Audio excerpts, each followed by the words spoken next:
Ecco, noi nella Pasquale, insomma, debutto casalingo con la tua nuova maglia, alla fine è andata bene, un paio di assist, tanti recuperi difensivi, tante cose belle.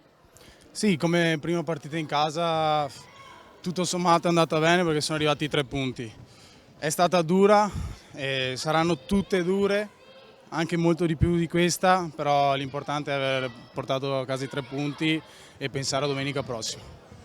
Un segno un po' double face, un primo tempo in cui ha dominato, poi quando ha trovato il 3-1 paradossalmente ha preso il 3-3 con un tiro e un rigore, e ci sta in questo sport, è un po' calato l'intensità. E alla fine siete invece riusciti a portarla a casa, quindi tanto carattere.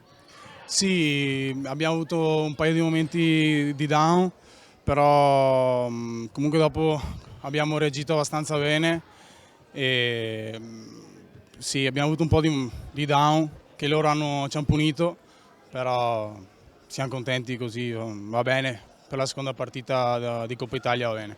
Beh, avete dimostrato che è un carattere che non è facile, comunque loro avevano l'inerzia dalla loro parte e anche delle energie che forse non avevano mai mostrato, alla fine siete riusciti insomma, a vincerla a 2 minuti dalla fine, una partita così complicata, anche vuol dire che insomma, si parte da basi solide questa Coppa Italia in vista del campionato chiaramente.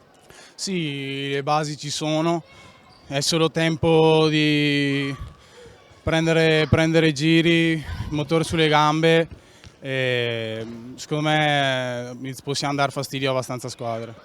Ringraziamoli.